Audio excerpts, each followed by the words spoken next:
First, we will go to Rick and see what he thinks is the best government types for China. Well, I think the bureaucracy is the best type of China leaders. And why do you think that? I think that's because it is a highly complex of workers with many levels of authority.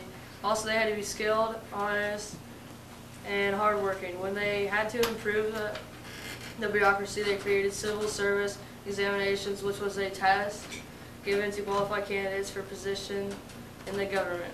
Okay, is there anything else you'd like to add? Yes. Also, the Tang rulers relied on a large bureaucracy.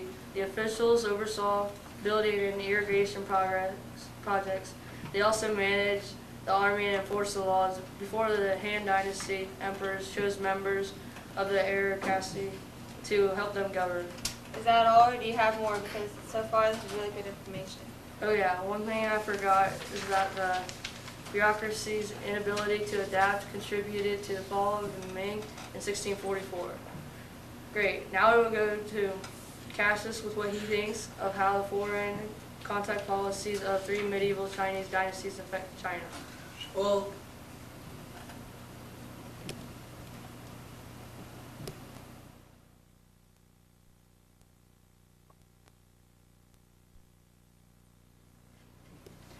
Well, I guess I'll start with the Buddhism.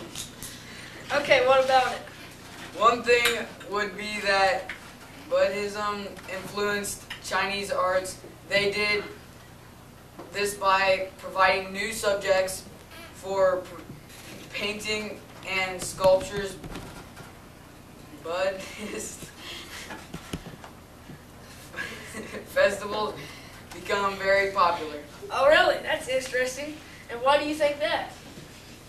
Everything was going well during the Tang Dynasty until foreigners and their beliefs became less welcome to in China.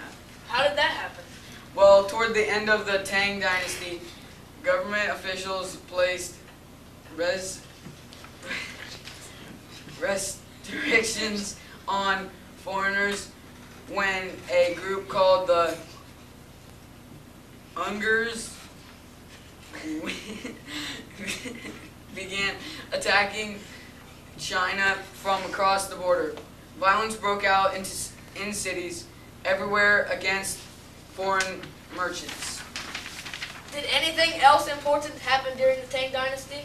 Yes, there is actually, despite the distrust of foreigners, China continued to trade with other lands. They used the Silk Road, which is a sea trade developed between China, India, and the coastal cities of Southeast Asia. Were any other dynasties involved with overseas trading? Well, thanks to the compass and improved shipbuilding techniques, overseas trading continued throughout the Song Dynasty in 960 to 1279 AD. What about the Yuan Dynasty? Well, if you didn't know, the Mongols were the ones who established the Yuan Dynasty, and the foreigners ruled China for nearly 100 years during that time period. No, I did not know that, but I think I'm learning a lot today. Any more interesting things you would like to share with me? Yes, I think I know some more. Many foreigners who came to China brought special skills. Like what? Muslim architects, for one.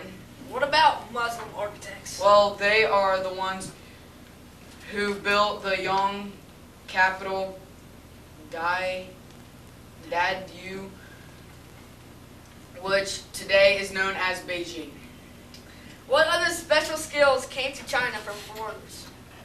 Prisoners brought their advanced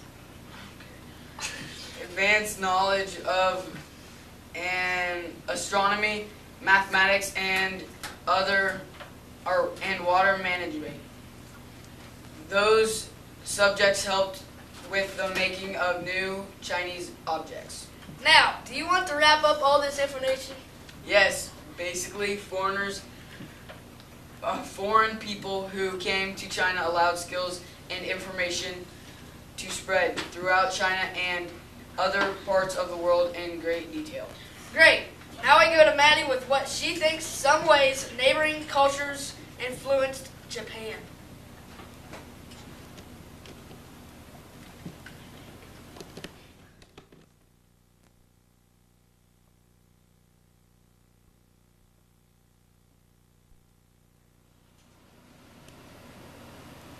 Well, I think that Japan got their ideas from the Asian mainland. Also, the Korean peninsula and China had showed them new work too. What kind of other things did they get from neighboring countries? They got their capital building from them, sculptures, writings, and music or their instruments. Also, they got Buddhism, a type of religion, and mixed it in with their own religion, Shinto. They didn't completely change, but they just took some ideas and mixed it in with their own culture. Thank you for watching.